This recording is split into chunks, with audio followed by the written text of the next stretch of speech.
come to these questions. And I think what I'd like to ask you to do is to, aside from whatever questions you may want to pose to the group, I would like to ask you very broadly some descriptive and interpretive questions, 4 of them. What is going on? Why is it going on? What should be going on? And what are some recommended steps or strategies for dealing with all of that? So what's going on? Why is it going on?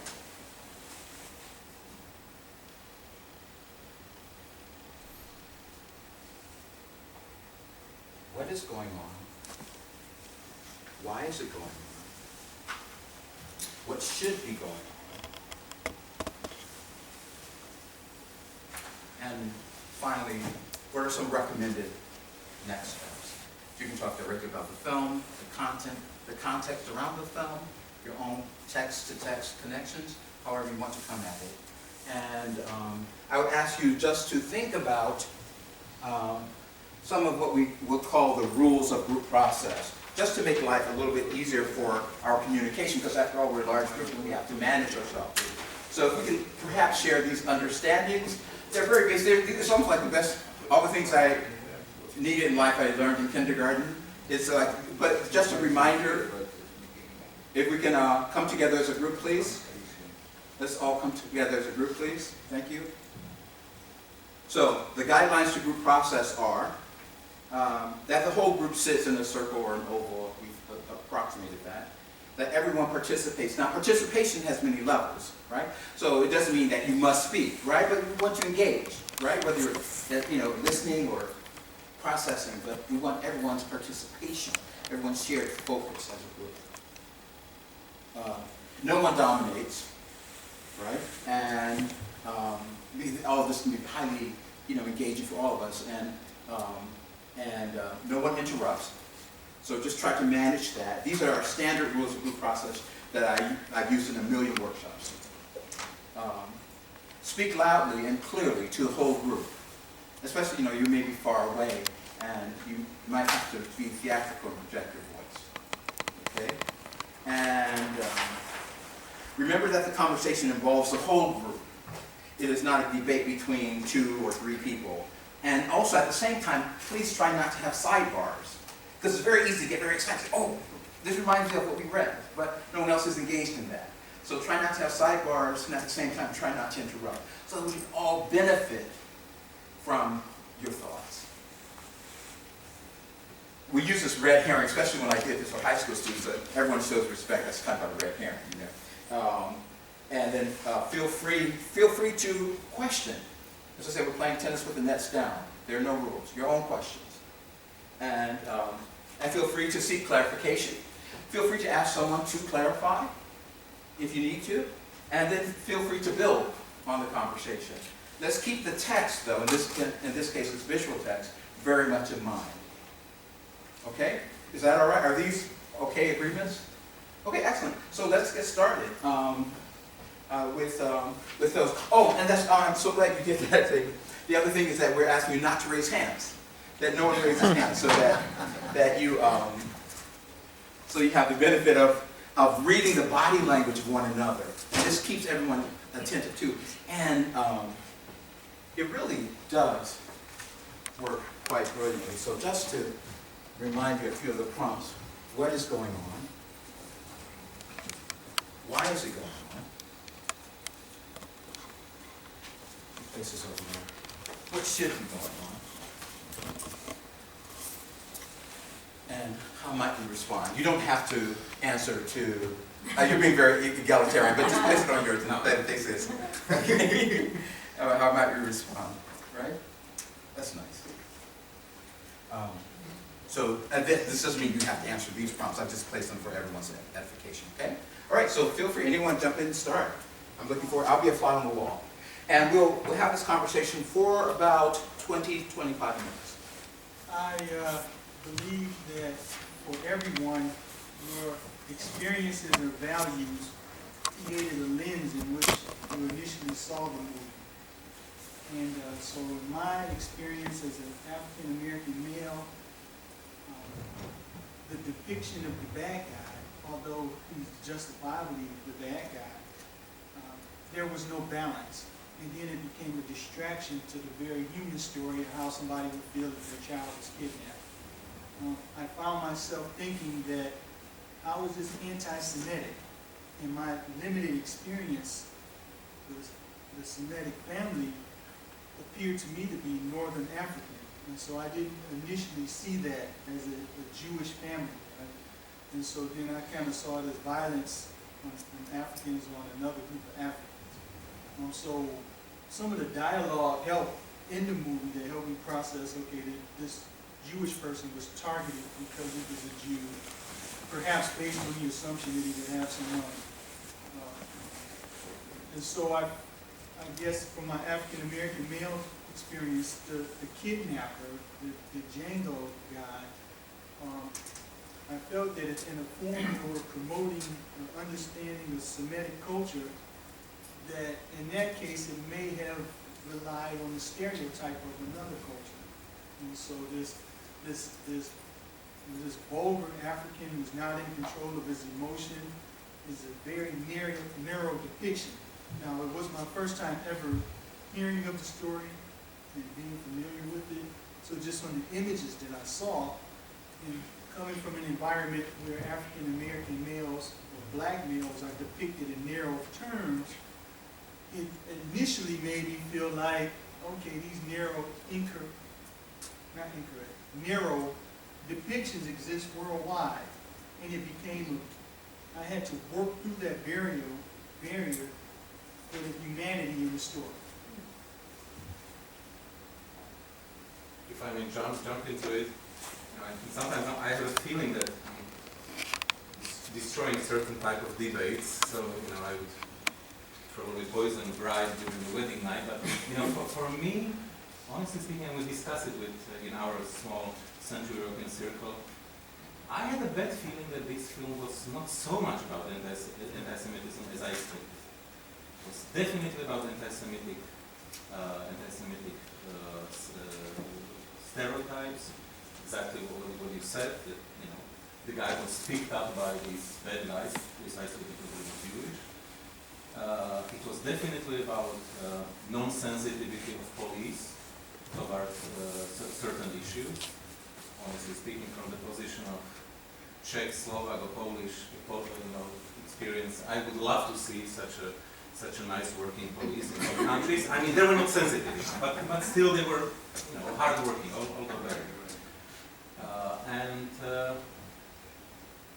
And then actually there was even a protest somewhere at the end where various people from Paris took part protesting against emergence of anti-Semitic sentiments rather than anti-Semitism.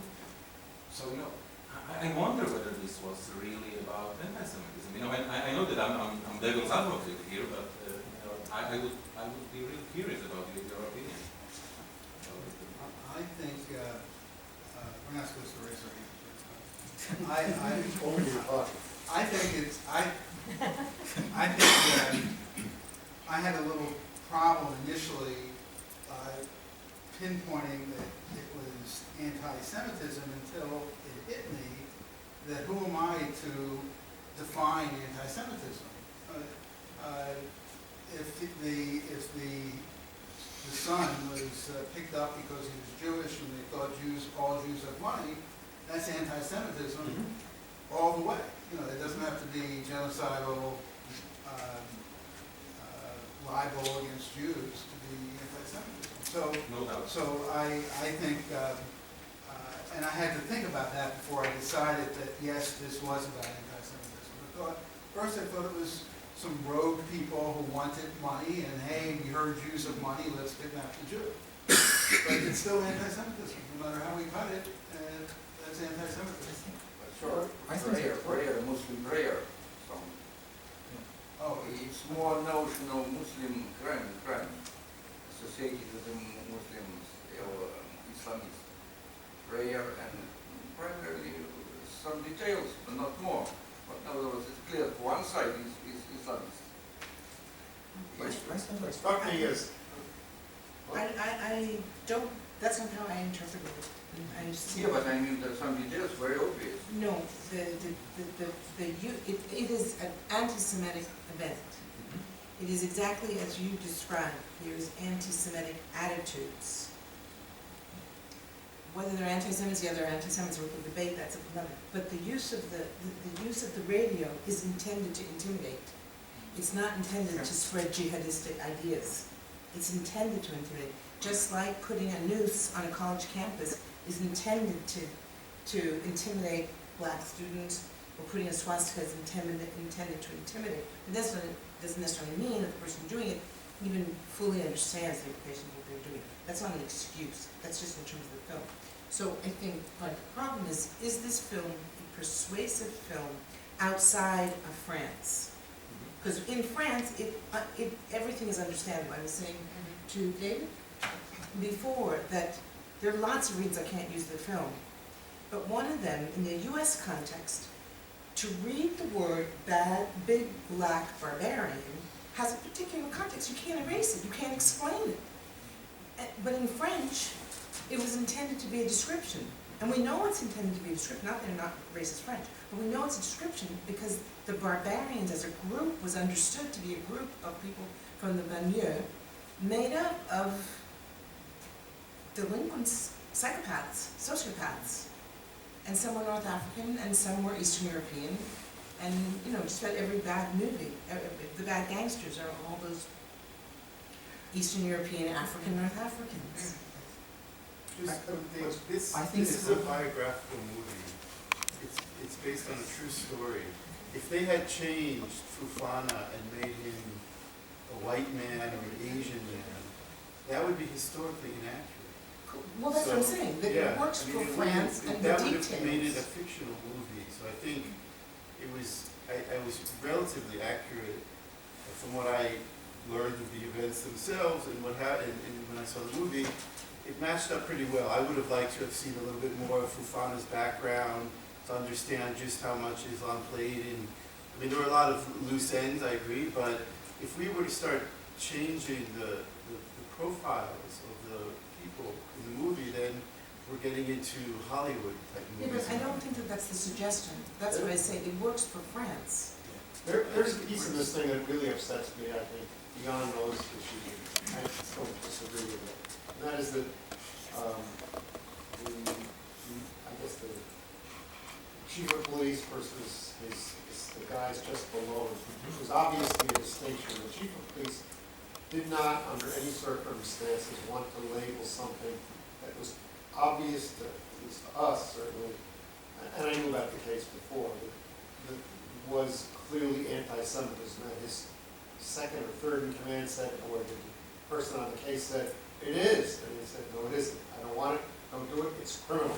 And that's obviously an effort by authorities not to get involved or to try to avoid, under all circumstances, calling, you know, it's, what is it, if it smells like a fish or it looks like a fish, then it must be a fish. And this was clearly anti-Semitism, and it was clearly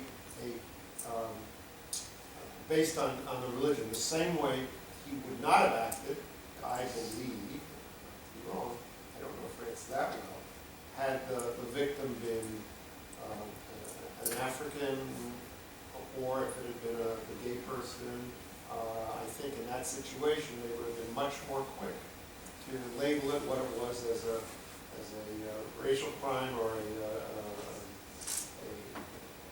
clear expression. And I think when it comes to Jews or when it comes to anti-Semitism, the higher up the authorities are, the less willing they are to call it.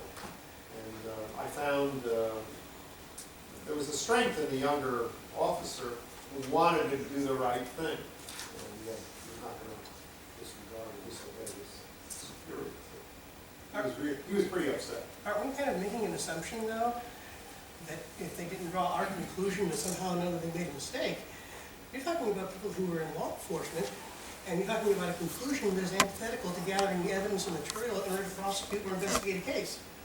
So by changing terminology to suggesting that it was an anti-Semitic act, unless there's a legal component that suggests that the procedure for the investigation is going to change because the definition of crime has been altered, then anything that distracts from the ability to focus in on the materials that allow you to effectively prosecute and investigate is going to inhibit your ability to proceed.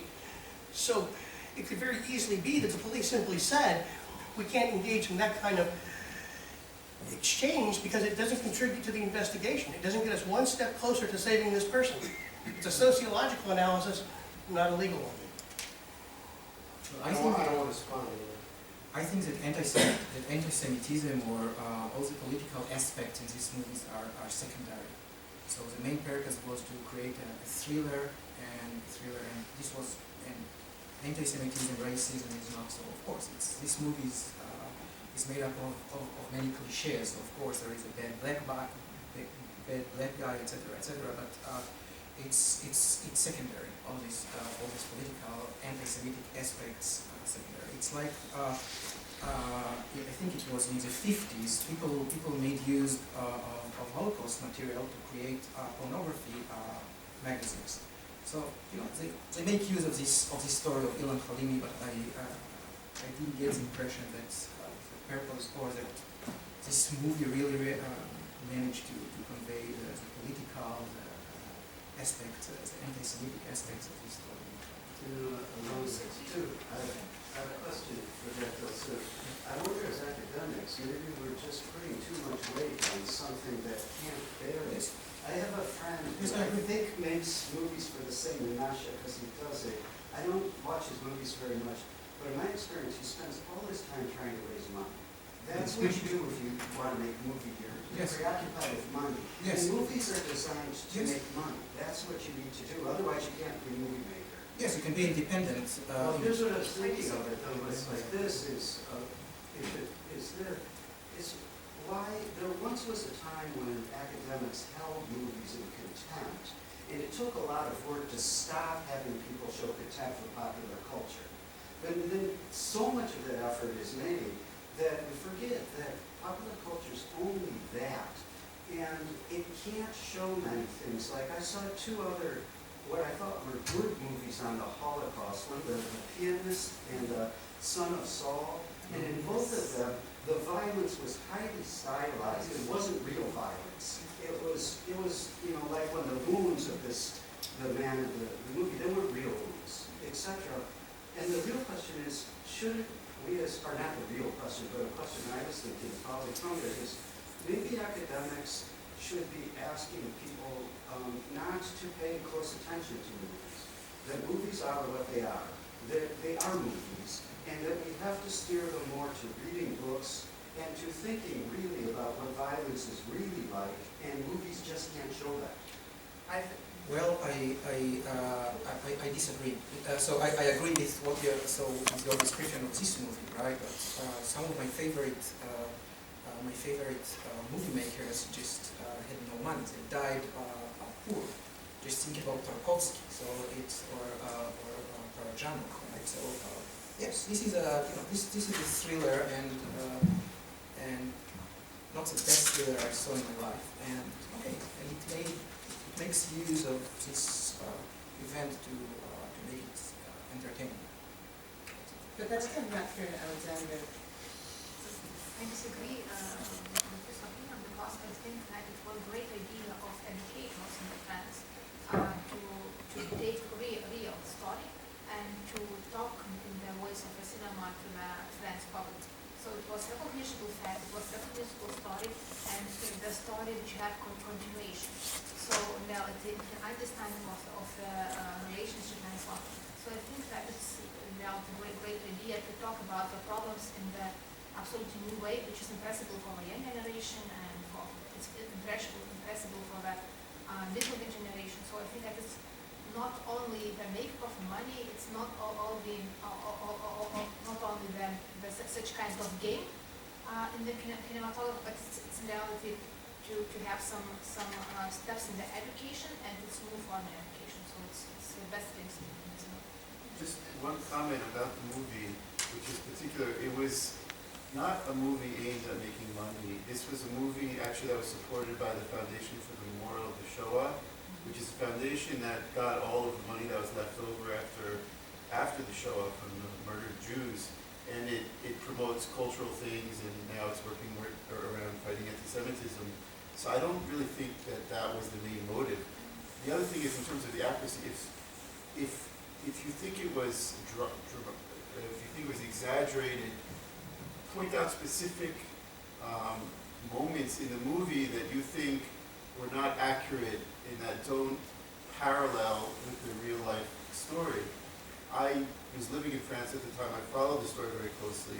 I mean, a movie is never perfectly accurate. It's like a painting. It's still a depiction or a caricature.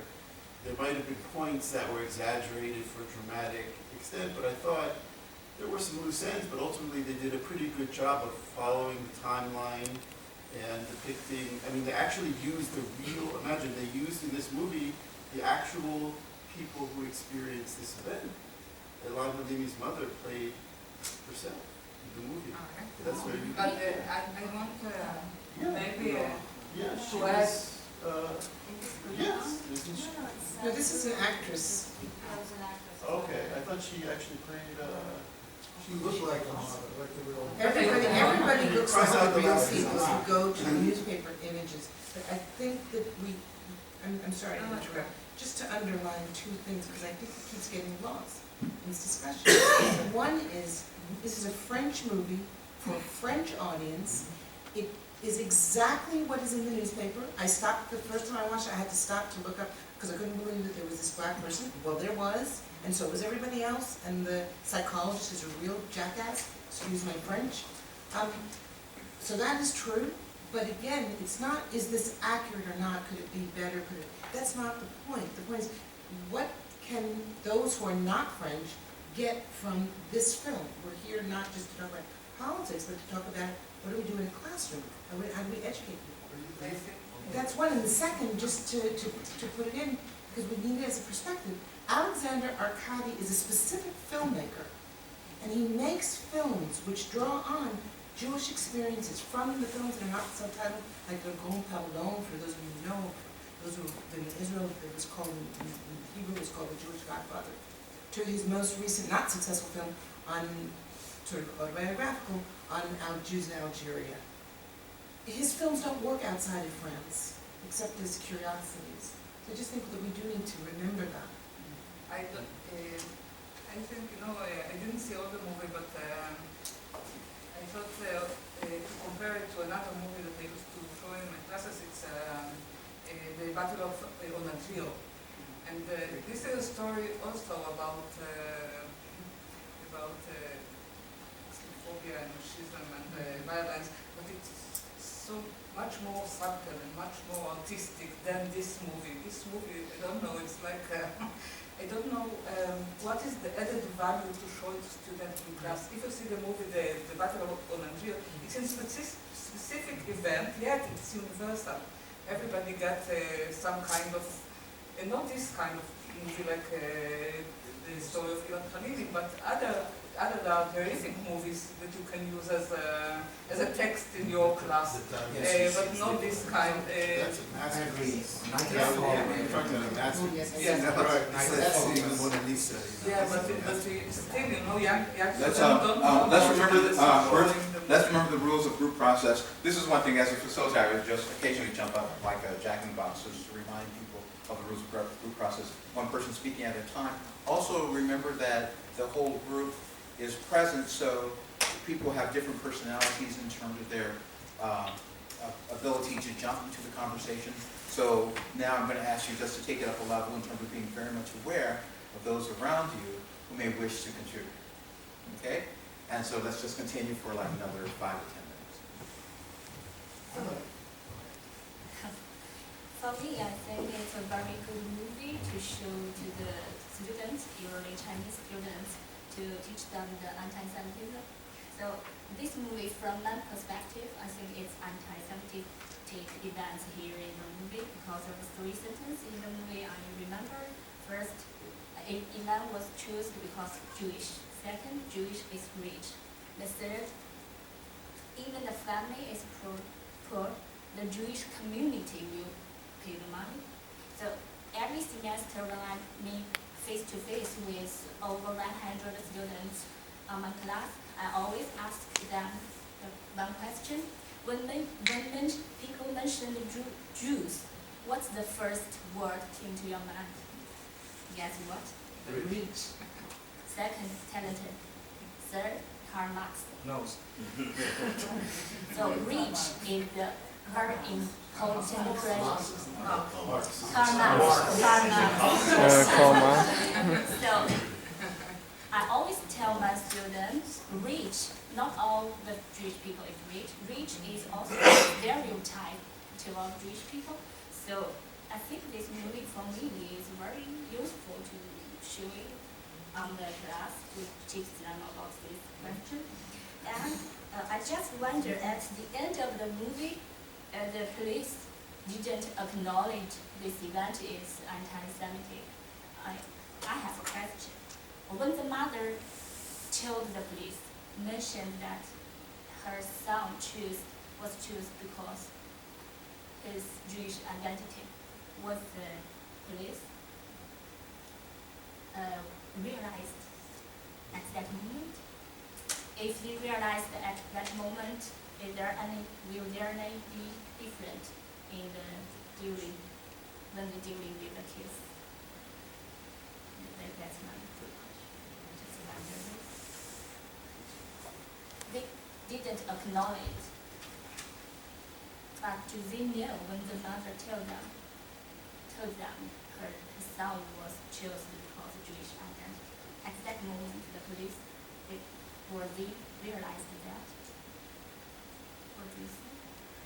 Well, if I may jump into it, France is a country which is not recognizing minorities on its territory. If it would be knocking on the door of the European Union these days, they would be kicked out, basically not admitted, they are not fulfilling elementary Copenhagen criteria in this respect. So the reluctance to admit that this was anti-Semitic, should be viewed also in this respect. We have no minorities on this territory. We have just three sorts of people. French, who were born in France, French born outside of the country, and foreigners. No Jews, no Italians, whoever, you can add whoever's there. So that's the first thing. The second, and this is the experience from our countries in the century of the reluctance to admit that some attack was racist, anti-Semitic, whatever, is also the fear on the side of police that once they will admit it, they will have problems. It will go into statistics, it will be served again and again.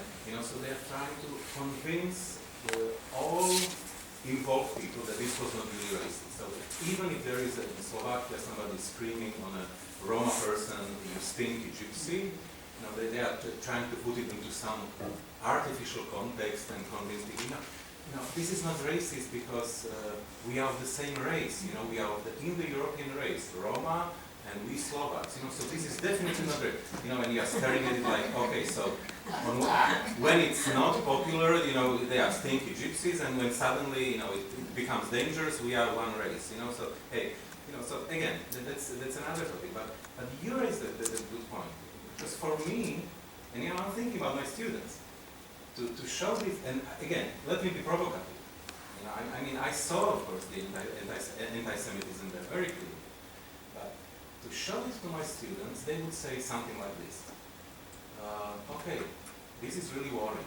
Because if this is happening in countries such as France, where Jews were living unnoticed, so to say, for so many decades, this is really worrying, because we wouldn't be surprised in our country, of course, which is responsible for Holocaust and Slovakia was mentioned in Wannsee conference as a perfectly cooperating country. I think if this is happening in France, it's worrying. But at the same time, what they would say? But on the other hand, police was functioning well. There was a massive protest at the end of the movie. France is a great country. Not like here in Slovakia. No, I'm serious, I'm provocative here, but it has, so for me, it's really questionable how much this might be understood outside of France. Is that exactly what you said? Yes, exactly. I have another question. Sorry? In the light of recent events. Let's remember the rules of group process. I think so you can jump on in with your question. The question is inspired by Gilbert's comment, is that I guess the actual kidnapping was like an overt anti-Semitic act. But when you question the police officer, it made me think, was that an attempt to depict that anti-Semitic behaviors are ingrained within the culture? And so they exist below the surface and they're almost normal practice. I would argue that. But I don't have, I mean, just the nature of bureaucracy, the nature of higher up bureaucracy, tends to want to make everything look nice and good. And criminality versus, say, racism or sexism or homophobia or whatever it is, it's just a crime. So in ignoring the ingrained anti-Semitic behavior of the cop, that actually could contribute to the delay, which eventually led to the death. Whether acknowledging that they have these internal biases, they acknowledge it earlier, maybe it helps them see the crime for what it is and act sooner or act in a more appropriate way. I guess, I don't know if appropriate is the right word. Going back to David's comment about, us putting our assumptions and values on the crime or on the process. I guess in the African American context, being African American is always a part of it.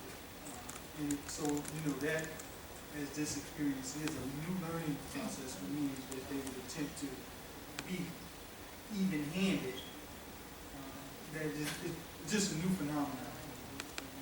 I'm not saying it's right, wrong, or effective, but in America, in my context, the fact that I'm black is the first thing that they're going to say. And then they'll use that as reason to justify whatever happened because I'm black. And so in that case, as someone who has been marginalized, to develop the view that other people have these experiences in a different type of context is just disappointing.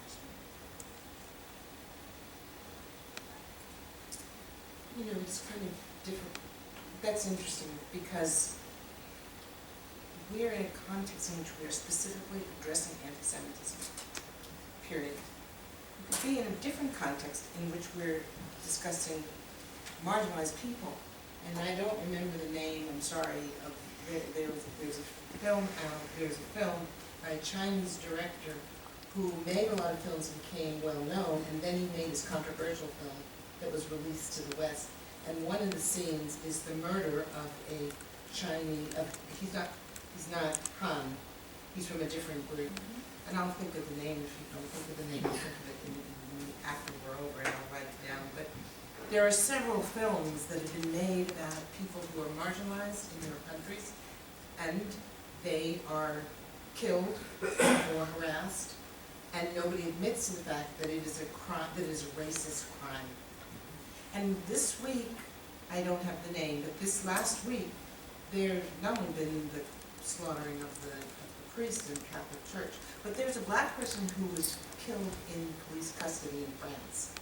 It has not really been headline news, but it's been in the news nonstop. And part of the argument is being drawn from Black Lives Matter in the United States. In other words, it's being understood through the lens of French racism and with the vocabulary and the imagery and iconography from the United States that's allowed a vocabulary that didn't exist before. So in the context of France, in the context of Europe, we've got all these examples of minority, and I use the word not in the US sense, but literally in the American sense, populations, the Roma you reminded, but also those who are from North Africa and the Maghreb who are not Jewish in the Banlieue. In 2000, what was it, 2005, you have the explosion, and you have a whole discussion with Bernard-Henri Lévy saying, this is racism. It's very different from what he said in May, which is on YouTube, about Europe is now in crisis and we better all pack our bags and go.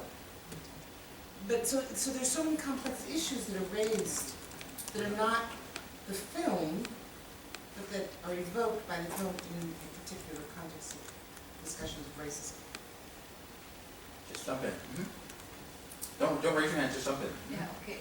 Yeah, you are absolutely right. I just wanted to say that in 2005 happened a bandit of these riots, and 2 Arabic kids were killed from the police. And this even happened in 2006. It could be or should be a revenge for that. And the police didn't do anything. I mean, in Hungary it's a hate crime, and we have to take into consideration that it is hate crime, and the hate crime is in the Hungarian legislation, but the police have to investigate more. They have a lot to do with this events, if something hate crime is. And as you mentioned in Slovakia, then police officers said, no, it is not hate crime, it's just a criminal, it's just a simple criminal. And Punishment is double. yeah, yes. And they have a lot to do with this hate crime events.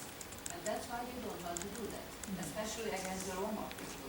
In Hungary there was a serious crime against the Roma, and there is also a film, this Judgment in Hungary, this film from Esther, I forgot her name.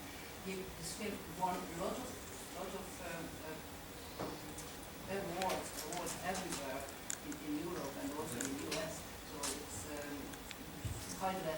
Lester's Judgment in Hungary. So it's about the trial of these killers. They killed about six persons and injured many of them, and this is about this trial. So I think that this film is kind of hate crime, I think, and the kidnappers wanted to humiliate all the Jewish society, just to show. It was not about the money, I think. They wanted to torture this young guy, and at the end, communicate him. Yeah. All right, thank you, everyone, for participating in the group process discussion. Just one last comment. It looked like you were just about to. I wanted to underscore that the focus that you said, for example, is the core of this sample. So the anti-Semitism is something very particular. So we know that there are a lot of type of racism, a lot of type of hate crimes, but the anti-Semitism in this case, the trailer was very, very good, because if in Paris, in a democratic country with a very good police, can happen this type of crime, so one Jew cannot be sure in the world, never. So maybe in Israel. So this is with this type of story, this is the consequence. And the anti-Semitism is something very particular. There is no reason to be rich for this family, but if Jew, so we can take money and kill him, and we will have the support of all the others. Thank you everybody for participating in the group process discussion. So that might be one way. I mean, very often, even if you're teaching a lecture, you might decide one day or one week to get into some kind of configuration and provide. And we're going to give you a printed copy of all the protocols that I share with you before you leave. So you get the protocols for this and about 5 others, right? So you'll have them really electronically and in some instances by paper from us. You get it, okay? We'll try to save some trees, so a lot will probably be electronic, but we will hand out some paper to you as well, okay? So you will have the protocol, so not to worry. If you wanted to jot things down, that's fine, but just know that we will have a formulaic protocol provided to you, okay? So so now that, and you notice, the low tech, notice I did what, Satan, I think you were an elementary school principal at one point. Elementary school teachers very often do this kind of, they used to call it stick and ball, lettering, ball and stick for everything. But just something colorful, engaging. Eric Jensen talks about what the brain likes, color. It likes novelty, right? These are the arguments that are made very often in educational psychology. So just attending to that. So we don't always have to be high tech. We can sometimes be low tech and use that to be engaging. All right, so let me ask you also, if you might just reflect now on the process, and let's do a little bit of a formative, I mean, in a sense, this is a formative and a summative assessment. We're going to ask you in a summary way to assess how you think you did as an individual with relationship to the rules of group process, and how you feel that the group did with relationship to the rules of group process. And it's not personal at all. It's not calling out anyone saying, oh, he did this or she did that. But you can report on yourself, saying like, well, I felt like I was engaged, or even though I didn't speak, I was engaged, or I spoke too little, I spoke not enough, I was interested, I got cut off, I interrupted. Whatever is your own personal self-assessment, right? It's not about judgment, but just about awareness. So I'm going to ask you to do a self-assessment and an assessment of the group, right? But we're not doing assessment about others at the table, right? You're telling yourself, but not on others. But you can't tell on the group. You say, I think we were a lousy group, or I think we were a great group, or whatever, right? So you can report on the group. So I'm going to ask you just for a moment, just to think about what the rules of group process were. The whole group sits in a circle or oval, everyone participates, no one dominates, no one interrupts, speak loudly and clearly to the whole group. Remember that the conversation involves the whole group. It is not a debate between two or others. There are no sidebars. Refer to the text. Everyone shows respect, and I didn't write here, but we will have it in the written protocol. No one raised his hands. And feel free to question, seek clarification, and to build. Okay, so I'm going to ask you just to take a moment and think about that. And then, using the rules of group process, just speak for about 5 minutes. Let's speak about 5 minutes about doing a little bit of a summative assessment. It's formative in the sense that we're going to return to this process again before the week is out. That is, we're going to do at least one other group process discussion. So it is formative because we're checking in to see where we are before we get somewhere else. Okay? So it's both summative and formative. So I'm going to ask you to just reflect for just a minute or two, and then let's have you report out. So just think for a minute or two, and then I'm going to have you just turn and talk to the person next to you about your report. And then we can just maybe get a few examples. Right? So think for a minute, and then we'll have you turn and talk about your self-assessment and group assessment.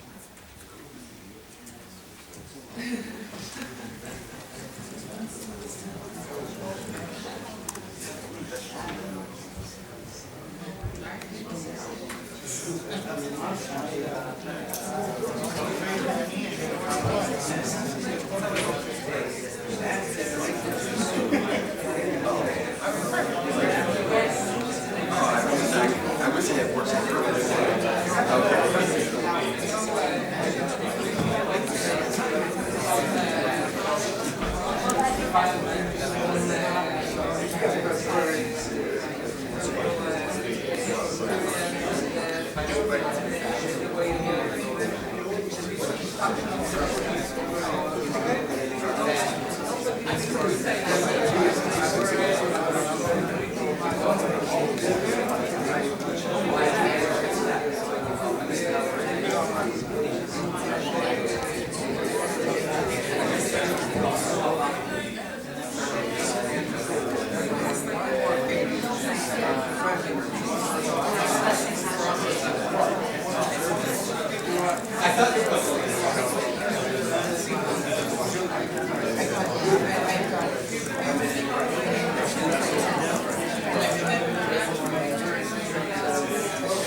Okay, great. All right, why don't we come back together, group? Let's have group process. Thank you, group. Thank you. We're coming back together. Thank you. Thank you, group. Thank you. Thank you. Thank you. Thank you. We've got the group process back in place. Oh, by the way, when one calls a group-to-group process, it's really very interesting if we don't look at any one person. Like, if one person is doing it, that's like group process, and to the person who is violating group process, right? We want to keep a safe space, which is what Kane and Peter talk about in their wonderful book, Making Connections about the brain, how the brain works. And the theory is that when one is engaged in fear, one actually begins not to operate in the frontal lobe, but in the reptilian brain. It's fight or flight, but it's not higher level thinking. So the theory, at least which I embrace, and which I am advocating through our exploration of metacognition, constructivism, and other approaches to teaching and learning, is that we want to try to create as fearless a classroom as possible. And that's what these strategies attempt to do. Okay, but at the same time, they attempt to engage. So it doesn't mean there aren't rules. There's ordered chaos. So anybody want to share anything that you either said or that you heard? And again, you can use the rules of group process to report out, so you don't have to raise your hand. You just call out, be sensitive to who's around you, be aware of the psycholinguistics, and just jump in and share. Anything that you think might be edifying to the group. Something that you either said or that you heard with regard to your self-assessment or group assessment. Anybody, just jump in. It's always interesting to me to see group dynamics at work. So as a young child, I was very painfully shy. And you get over that fast when you're a student teacher and start studying abroad. And so I was sharing that, I had different ideas. And you're sort of waiting for the appropriate moment to jump in. But conversations are fluid and they move quickly, and then you wonder whether your point is still relevant. And so I said, well, my personality is sort of, if I'm able to work through the issue and it makes sense and I reach some resolution in my own mind, I don't necessarily feel compelled to share that because I don't know that it's almost a personal gratification. While there are maybe other personality types in any group that feel compelled to advance dialogue, or let's face it, we're all in academics, we all have colleagues who like just simply to open their mouths and hear their own voice.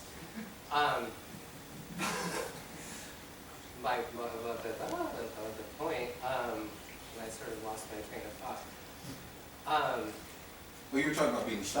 I was thinking about, as we're all educators, how might we, though I'm not a shy individual anymore, certainly could have benefited in my younger years from teachers who found ways creatively to draw out my thoughts and to value my perspectives.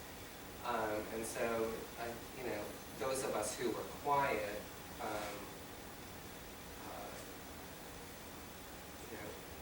we could find ways to go out on limbs and express ourselves in alternative ways, perhaps. But as educators, I think it behooves us to think of ways to be more inclusive in our classroom, and particularly when talking about very sensitive, very controversial topics that some may find. I introduced myself last night. I said I love to teach controversial topics, but I'm not at all a lecturer. I'm a seminarist, and so it's 50-50. The students need to feel comfortable to share, and that's easy to do if you're learning French vocabulary. But when you're talking about human trafficking in a seminar on prostitution, that's quite a different classroom environment. Now I've spoken a lot. Great, and we'll have you speak. And one of the things that I attempted to do, just to make it conscious for you, if you didn't notice, was to create opportunities for everyone to talk, so that I would pepper it with a turn and talk. Well, at least the person is going to have one person that he or she is talking to and listening to, right? So that's one way in which we can get whole group involvement, even if you have someone who just couldn't get it out, or someone who couldn't bring herself or himself out. Okay?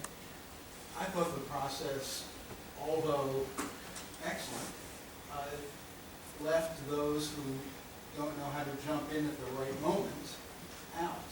There was a book out some time ago I read called Quiet. I think it was called Quiet. And it was about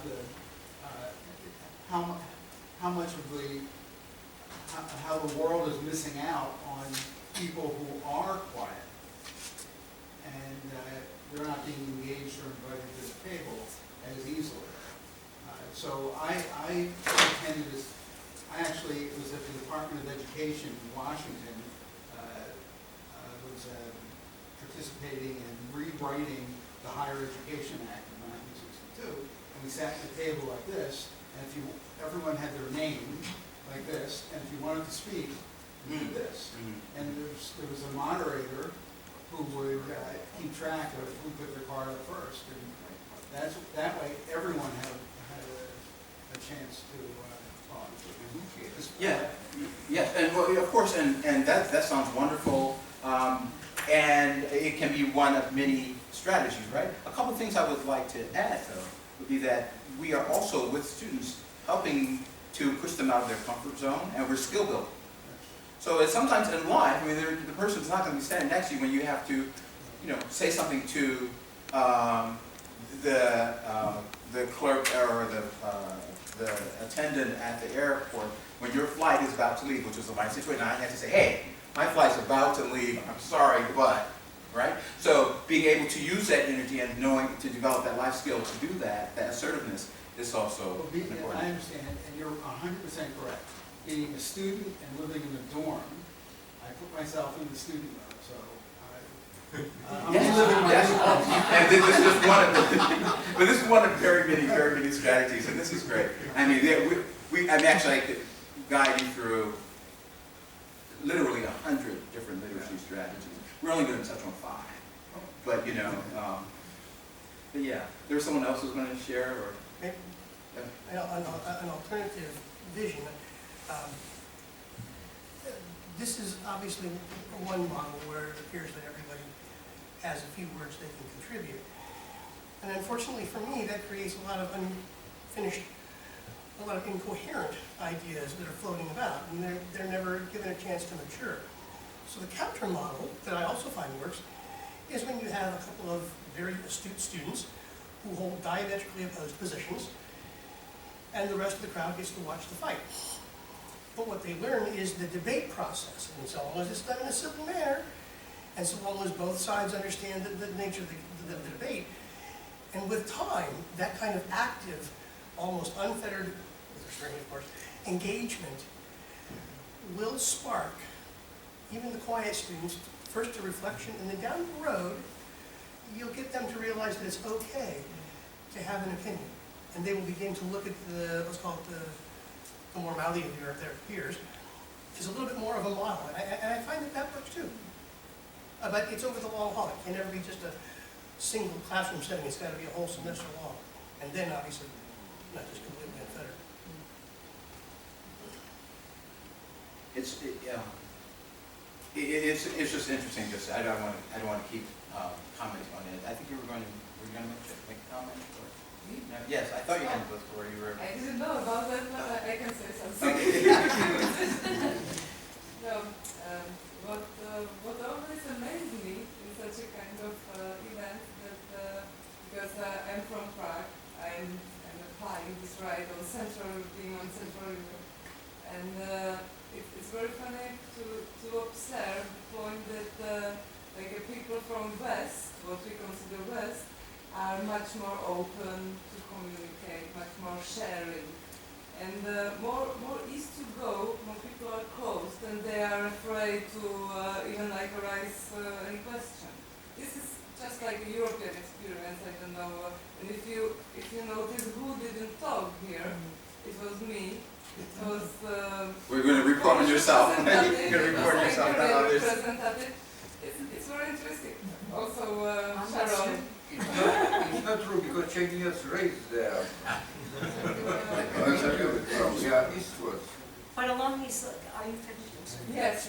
Along these lines, I just wanted to say that, I always feel like I want to contribute, but I get so much out of hearing other people when they come from elsewhere, especially.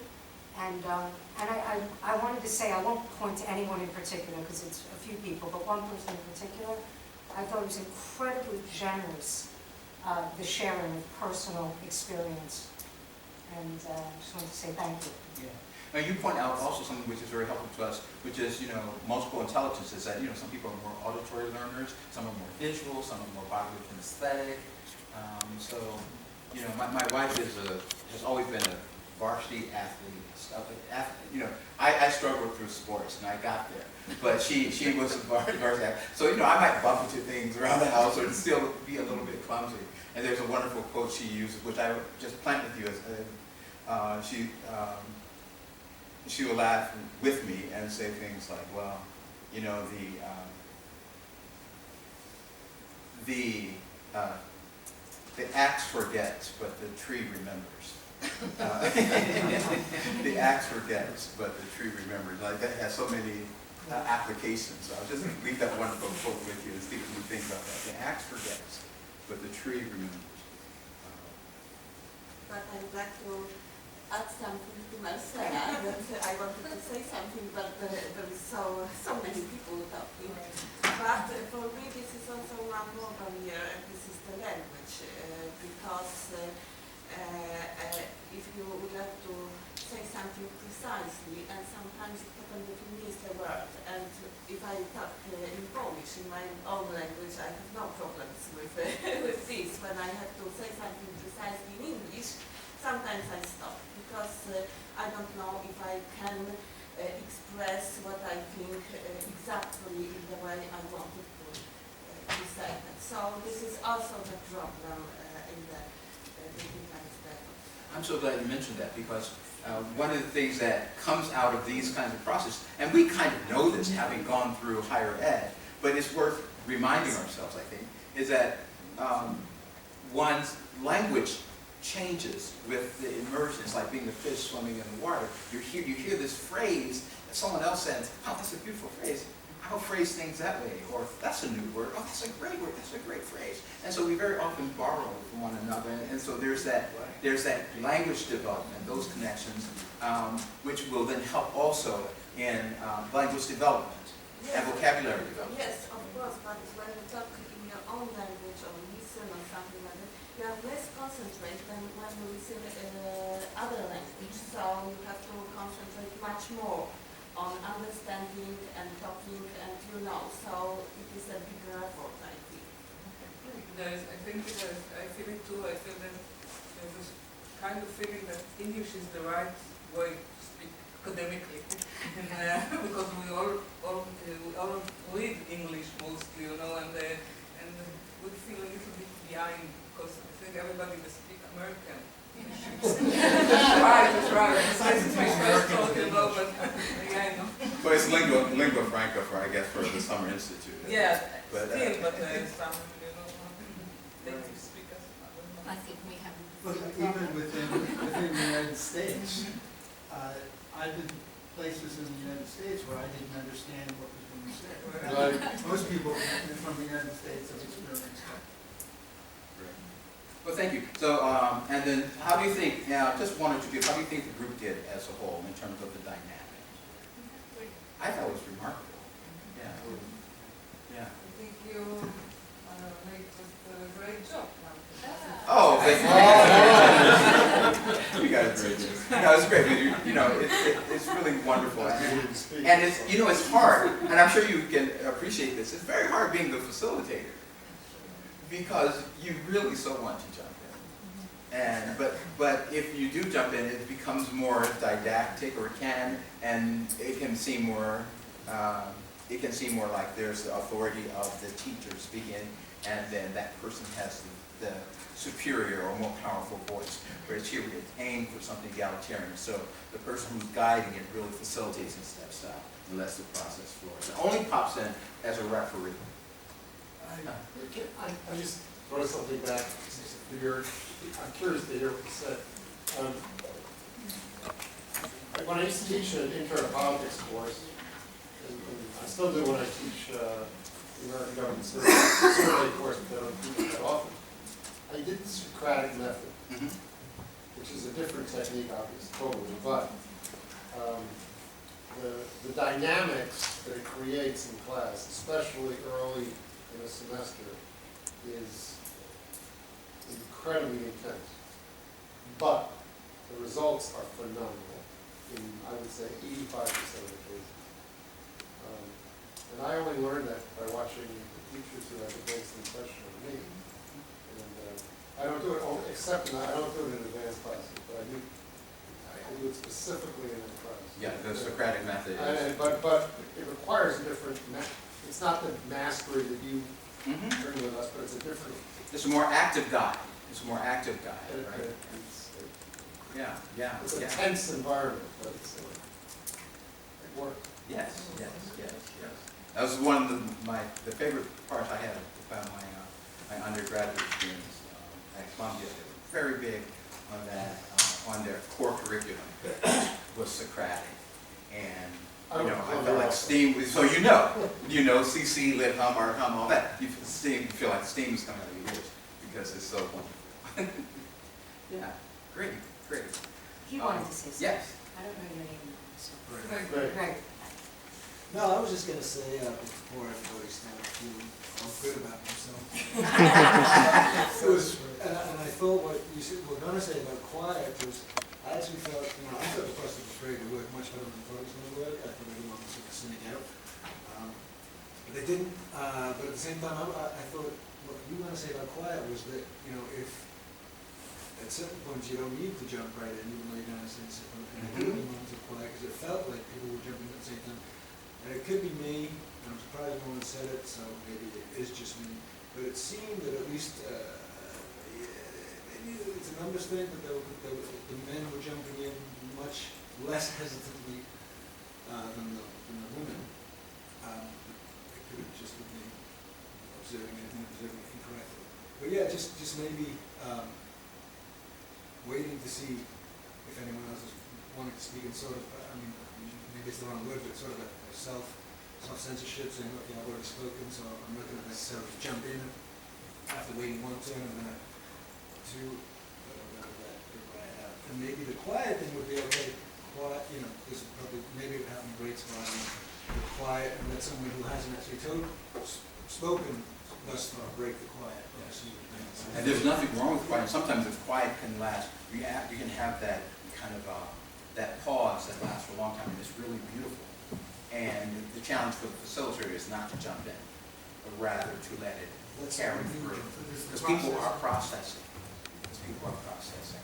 And that's an important part for us to consider. Yeah, I'm curious, and this may not be the moment, but I'm curious about the classrooms that everybody teaches in. So at Grinnell, except for the sciences, I think the maximum usually would be 20, and more of our classes veer between 10 and 18. So in a seminar, you could have 15 students, and around in an oval table if you're lucky. For me, I am one of those people who call on students, right away from the first day. I just call on students, and I say, if you don't like, some people talk a lot, I talk a lot, and some people find it very difficult to enter into a conversation. But because I'm the professor in the classroom, I can say, well, you haven't said anything. What do you think about that? Which allows that person to speak because they've been given more. So even if they're shy, at that point there's something to say. And especially if you open the door and say, you don't have to comment explicitly on what we're talking about, but what have you been thinking about? Yes. At the end of the semester, everybody's spoken. At the end of the day, or at least that week, 2 classes a week, everyone has spoken at least once. So great. And so 2 things just to thank you, because you touched on 2 things which are really important and it really serves as a nice segue for me. One is that every kind of literacy strategy that I share with you should be seen, I would say, as simply an additional tool in your toolkit, what you're already doing. So it's not to replace anything that you're doing. So you're doing something and it's working, then that's great. And then say, hey, this might be an added bit of novelty that I might use, I might try out. Okay, so everything is simply to add to, not to take away from what you're doing. And secondly, that's a brilliant segue, because one of the things I want to ask each of you, what I want to do is to have you begin to, as we prepare for Wednesday, we're going to meet 2 more days, and in those days we're going to get really nuts and bolts into the professor pack, right, and into the Forstein reading, that abstract by Rigg et al. And then we are also going to take a look at the state of play with regard to your syllabi. So what I'd like to ask you to do, we'll be in the evening on Wednesday and Thursday, you'll see in our program. There are a couple things I'd like to ask you to do in preparation for that. One is to kind of build on what Katya was saying. I'd like in a moment to ask each of you just to tell us and to remind the group of your discipline, or your specialty, or your real area of strength, right? It might be something embedded within your discipline that you do, your specialization, right? Just share briefly, because we're a large group, just share with us briefly. And at the same time, I'd like to ask everybody else to listen out. Because I'd like for you to listen out to like 2 people who are doing something that may or may not be in your area.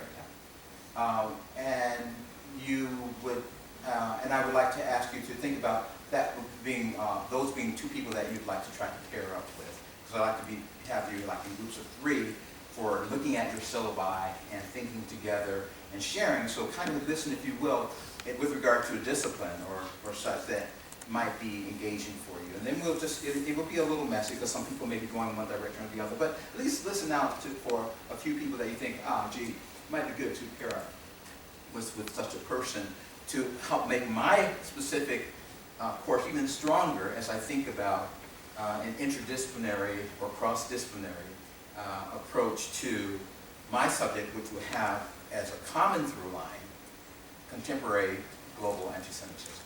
Right?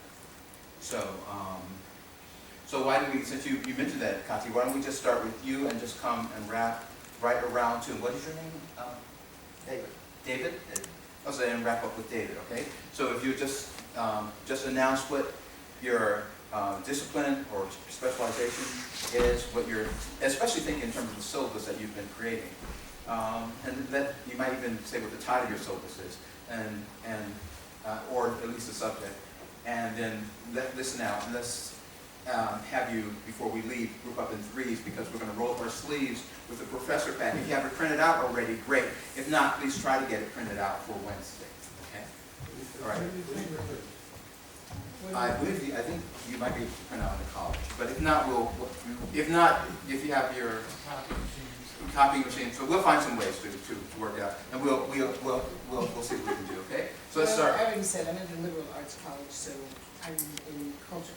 I have a PhD in cultural anthropology, and it's all in there. But I am in between disciplines, so it combines philosophy, political thought, and African studies. Okay, and so, next. Elan? Yes. What do you do? Oh, I do philosophy. And your specialization, or? Yes, I wrote on, I have a book on Holocaust studies, on the contribution of 8 German intellectuals to the discussion about the final solution and the Holocaust, and many articles on intellectual history of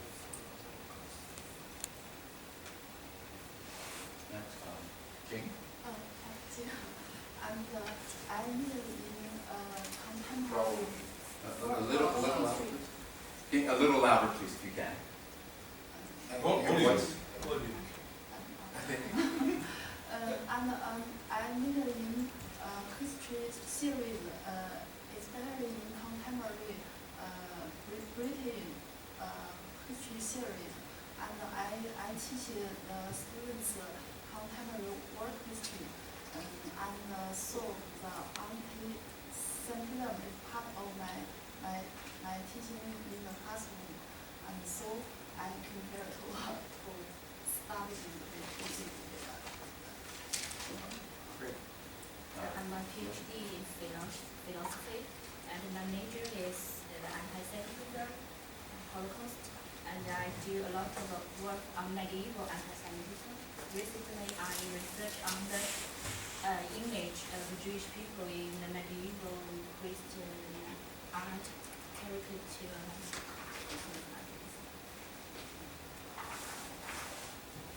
I'm just a mess.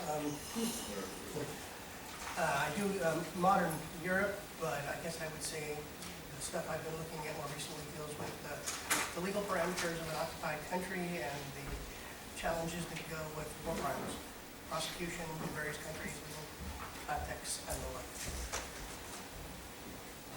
Michael Lane, and though I originally began in 19th century French poetics, I wasn't very sellable at a public institution in North Carolina. And so I made forays into French and Francophone cultural studies with special emphasis on the Caribbean and Maghrebine literatures and cultures, which led me on another path to exploring issues of self and other, a general education honor seminar that I teach that focuses on sexuality, faith, gender, and race.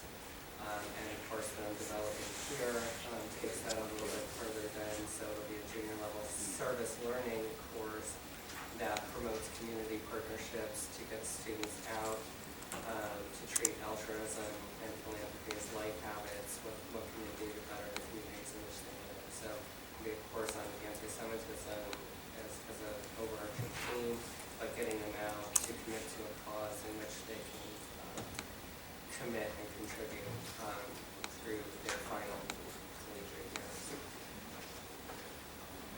Okay, great. Ava? I'm only psychologist here. I'm a social psychologist, and my main topics are social representation of history, narratives, and interpretation, very specifically collective traumas and how to process them, and recently prejudice as well. I'm Sabin, and my PhD is in education and leadership, K-12 administration. Former elementary school, taught kindergarten, from assistant principal to church administration. I teach in an honors college which has students from all majors, and I design courses that are really primarily, I guess my expertise is in people, in terms of taking students from where they are and trying to move them where they wouldn't go on their own. It's more of nurturing than it is lecturing. So I like to see myself as the guide on the side as opposed to the sage on the stage.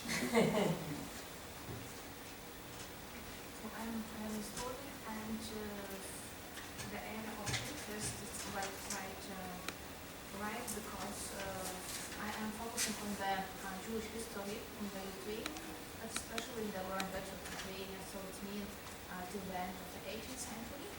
And my dissertation was a dissertation that was a long time ago, and it was on the resistance history.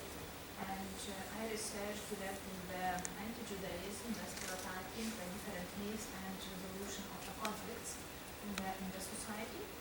And then I started to teach. I always work with the comparison history, comparison social history on different national minorities, especially with non-Christian groups of the Lithuania, the Scaric community, so part of Jews, and Muslim Tatars, because Lithuania had old Muslim Tatars, and there's a specific group. Sometimes it is Polish problem, Belarusian problem, and Russian problem in Lithuania. What I teach quite wide spectrum of the courses. Part of them are directly with the town's history of the Learn Better Lithuania, including the Jews and as non-citizens and different minorities groups. Then I have till now I have course on the anti-Semitism, about the resolving of the conflicts, and more I teach the Jewish heritage and preservation of the Jewish heritage and visualization of the Jewish culture in contemporary Lithuania. And sometimes what the last project which I finished was on the historical Jewish family demography in the 18th century. It was based on the Jewish censuses in the Learn Better Lithuania. So if I wanted to know how it looks like a Jewish family, household, and their values, so Okay. And before we get to Elite, I think this group has been on the march, so we're going to let you jump in. And then jump in, okay? I've just finished the postdoctoral studies in my research, the cooperation between the Nazis and the Arabs in the World War II. I had some films like the Nazi propaganda spread to Arab countries. Hold on 1 second. Everyone, let's have a group process in place. Can we all come together, please? Thank you. Holocaust denial. Oh, wait. We want to get group process in place. Let's all come together so that everyone can attend, because we want people all the way down there and all the way here to be able to hear you, okay? So occasionally I will just intervene to bring everyone to group process, okay?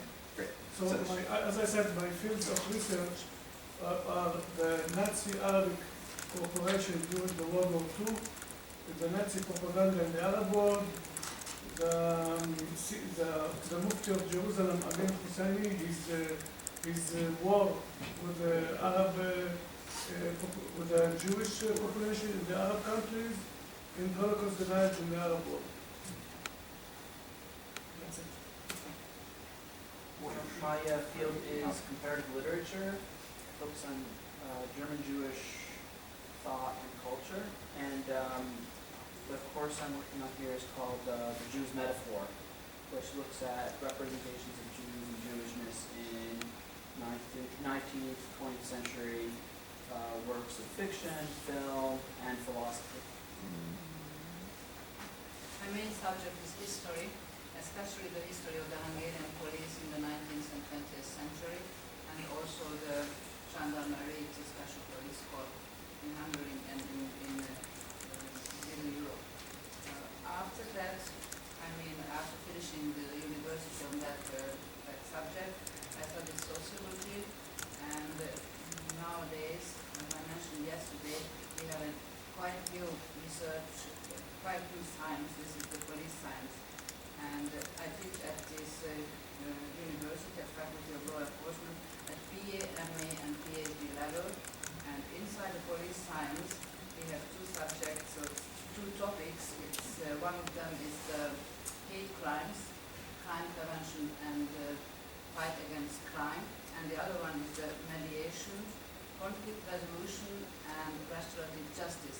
We had a project, a European Union project, together with Austria and Germany, and this was focusing on the minorities, police and minorities. In Hungary, the Roma minority; in Germany, the Turks; and in Austria, the Sub-Saharan Africans. And we finished this project 2015, last January, and after that I worked out this subject, this topic as a subject for our students. I made a syllabus on that topic, mediation and restorative justice, and also on hate crime as well. Great. That's good. I'm a historian and a sociologist, and teach a course. I have been teaching courses on the history of the Holocaust, history of at BA and MA levels, and Okay. Yeah. My training is in philosophy, more specifically political philosophy. I also have experience working in counterterrorism, and I've published in the field of terrorism studies. I'm interested in liberal democracy and its critics, and I'm currently working on a book with Charles and another colleague on the BDS movement, and also some other projects on one on Raymond Aron and on Tokyo and Nietzsche, who I've been working on for many years.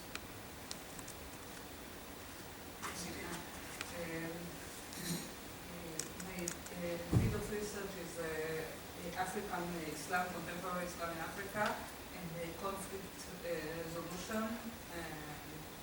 For instance, I recently wrote a book about the international intervention in the Darfur crisis, both from the dynamic of local Islam and from international intervention there.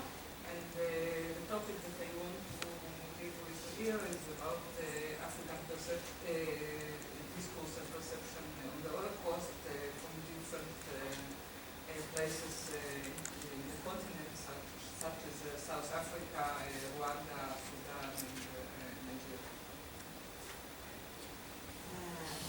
I work as a teacher of Polish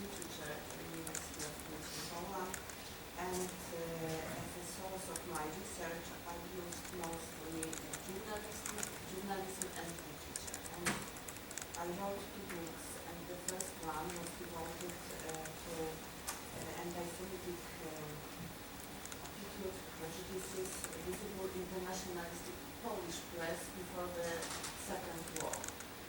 And the recent book is about anti-Semitic image of Jews visible in popular novels published at the turn of 19th and 20th century. And I also concentrate on the language of hate, so anti-Semitic language, metaphors, image, vocabulary, and so on and so on. So this is the main.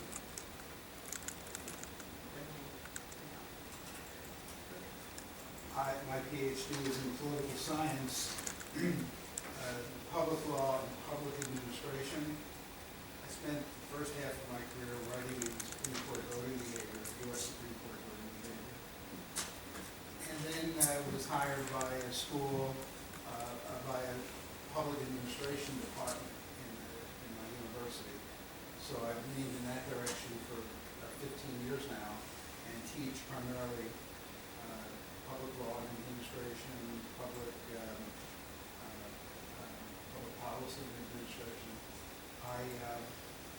We started a few years ago a program in emergency management and went to policy courses and got involved in emergency management and disaster preparedness policy. And we've done quite a bit of work in that area. It's taken me to Israel 4 times already, working on emergency management issues. And it's an exciting time for me. Researcher of history of nationalism in Central and Eastern Europe, mainly in the Hungarian and Romanian area and Balkans. And my topics are about national minorities and religious minorities in this area and eastern part of the Mediterranean region and Eurasia. Hi again, PhD in literature.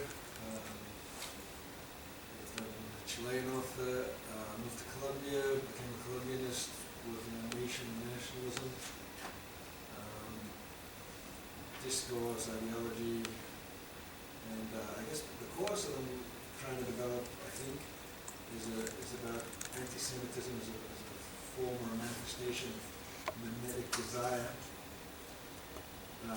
which is, where basically the motor of all human history is people wanting what they think other people have got, and anti-Semitism being a sort of growing form of that. So that's interesting.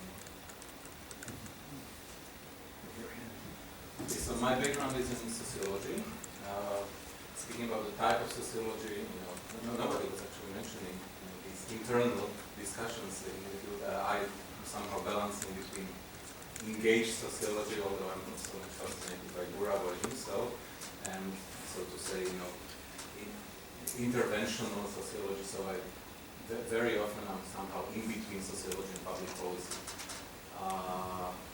Speaking about the paradigm which I'm working with is probably structural functionalism. You know how it is with sociologists that even those who think that they are not structurally functionalists, in fact they are. That this is our kind of illness. Okay, in field of sociology, I'm working on ethnic studies, nationalism, very much migration studies, and within migration studies, integration, accommodation issues.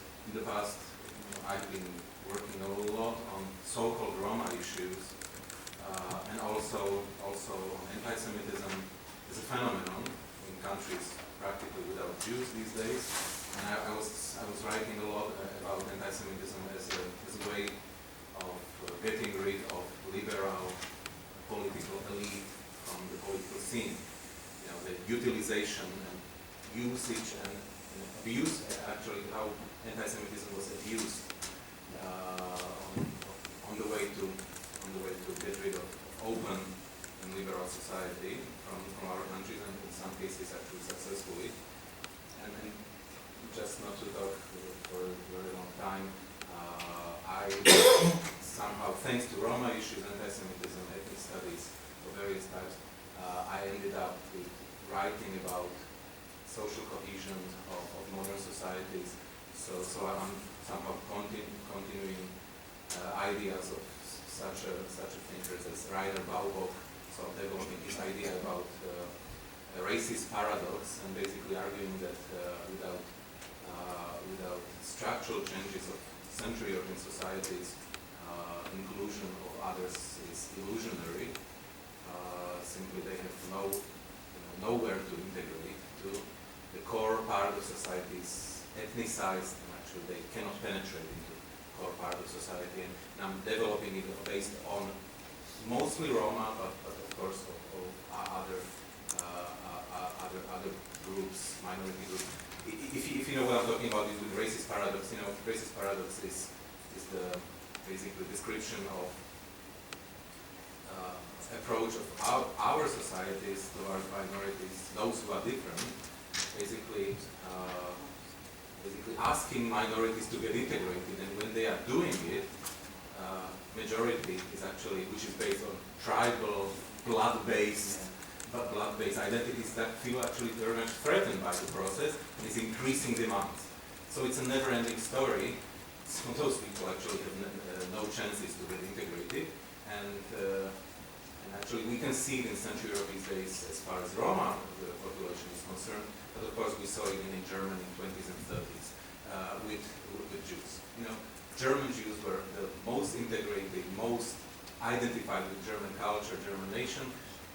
Rabbis of Germany in 20s were worried that actually Jewry is disappearing from Germany, precisely because of intermarriages, etc. And we know what happened later.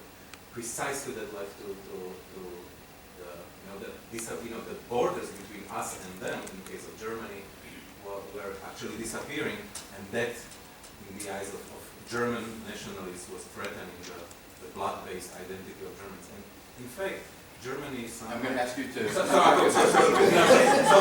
Germany, the last sentence, Germany has been working with it since 1945, at least to a certain extent, but our country is not real, and this is basically what I'm trying to write about.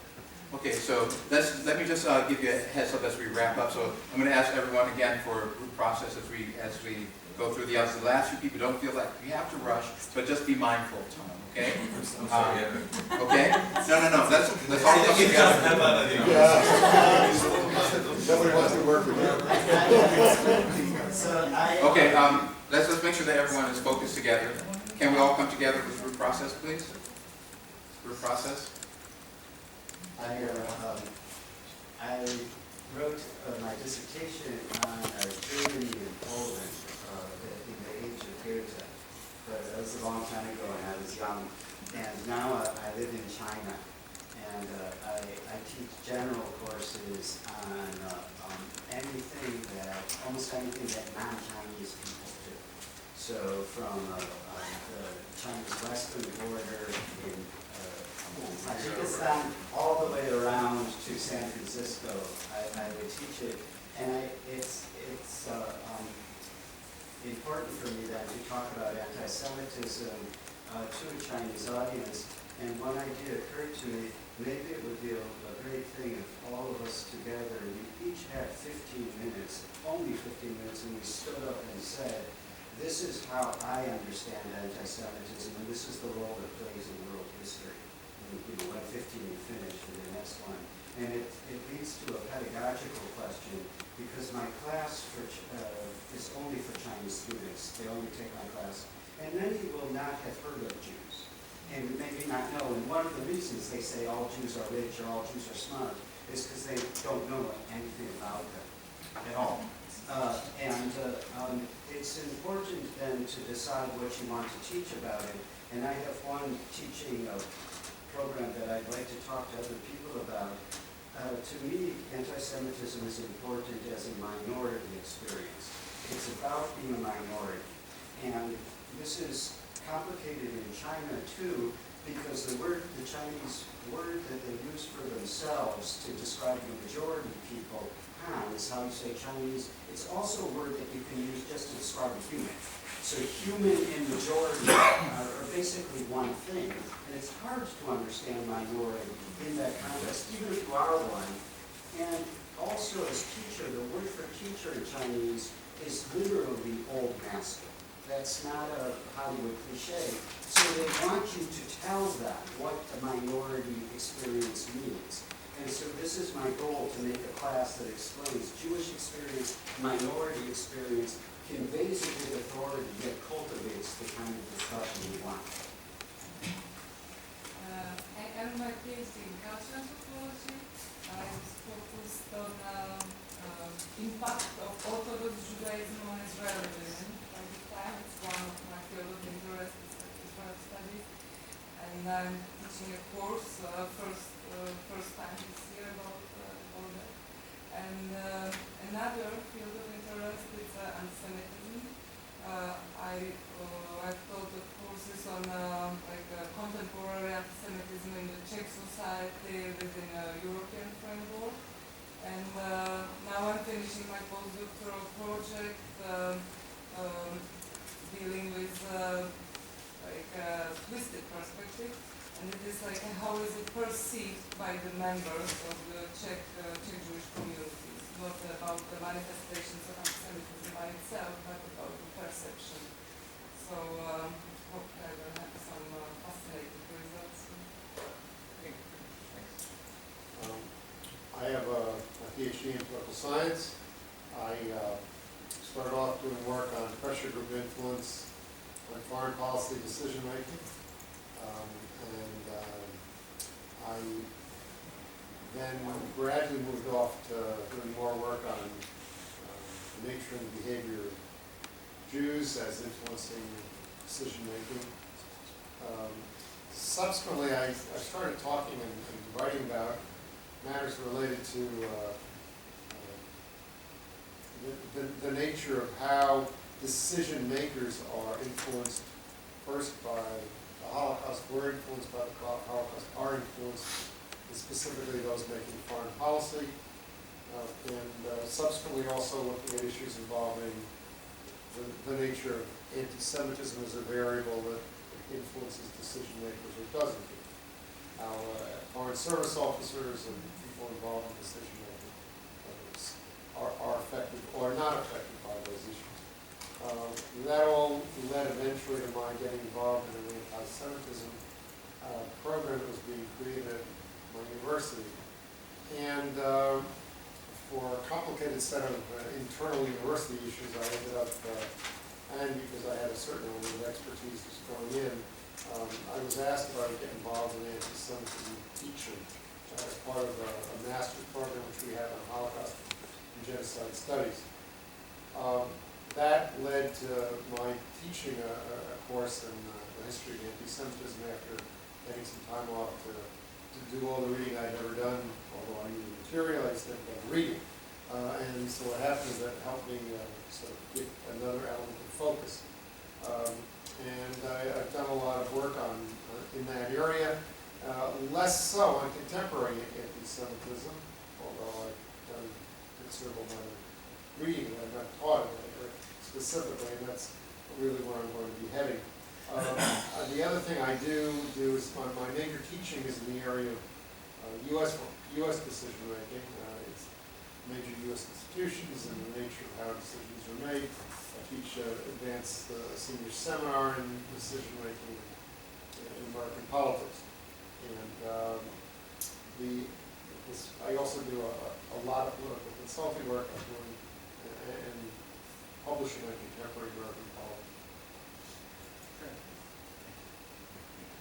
My academic background in recent history and politics of Asia is focused on Central and South Asia, including western areas of China, post-Soviet space, Afghanistan, Pakistan, and India, so I frequently visit these areas and have some knowledge and connections and so on. Besides this, I'm doing research on borderland matters and involved in some project with European Union about borderlands, including security, inter-regional cooperation, and diaspora communities of Asian origin in this area. Right now I am in project on Korean University about Korean community and so on. As for Jewish thematic, I'm associated as the supervisor of several PhD projects about Israel ethno-social problems and Jewish communities in Siberia and Ural area. So my degree is in Jewish philosophy, which for those people who know, it doesn't actually exist. So what it is actually is an encounter between Judaism and philosophy, Western philosophy. So that sort of informs all my work. I'm always interested in that encounter, and I have great books. So I also did a Socratic, that was my major. I'm sort of between all fields. I'm completely interdisciplinary. Except I don't do the sciences. I know nothing about it. But I'm in a religion department, and I'm between philosophy, literature, and religion itself. Teach courses in Holocaust, so I have, not in this group, but if it were a different group, I'd say I have considerable background. In this group, I'll say I have some background in Holocaust. It's all like, and then I do religion stuff. So I teach a course in Holy War in the 3 Western religions, that sort of thing. That's all I can think of. I guess my general area of study in recent years is modern Jewish thought, particularly ways in which modern Jewish thinking is shaped by the categories of traditional Jewish texts and teachings. Just a few of the philosophers I turn to are Rosenzweig, Huber, Levinas, Fackenheim. With regard to my syllabus idea, my current idea and what I propose is a course called Explanations of Antisemitism, looking at, across disciplines, looking at theological, philosophical, ideological, sociological, psychological, literary attempts to say what is going on and why is it going on. And then ultimately, I would like to address what is going on and why is it going on with anti-Semitism when viewed through the lens and the categories of Jewish thinking. How would the mode of thought that the anti-Semites want to get rid of account for the phenomenon?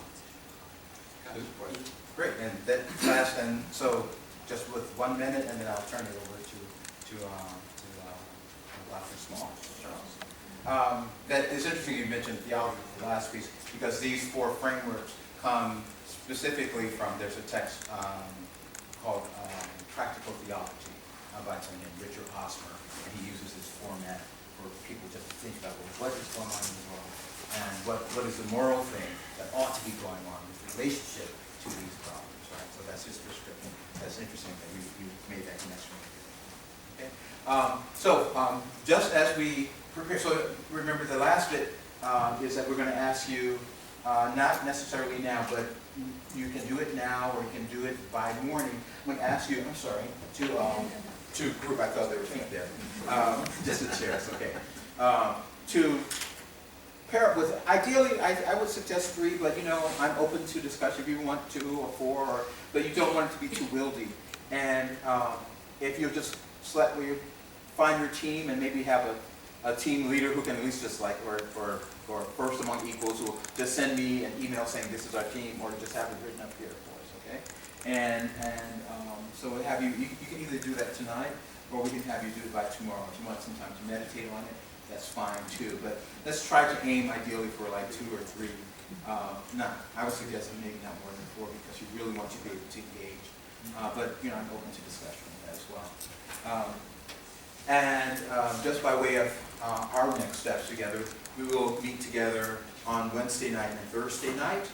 And in terms of the materials from the professor pack, since one thing to understand is that the curriculum is not a secret, and so in the idea that the curriculum is not a secret, I will tell you that we'll be looking at Forstein and those articles, as well as the discussion on pedagogy from that abstract. Those will comprise the text of our group process discussion. Okay? And then we will have you work in teams, continue to share about your syllabus, and then return again on Thursday, purely syllabus on Thursday. Okay? All right, great. It's been fantastic meeting you and working with you today. I'm looking forward to our next couple of days together. That's long.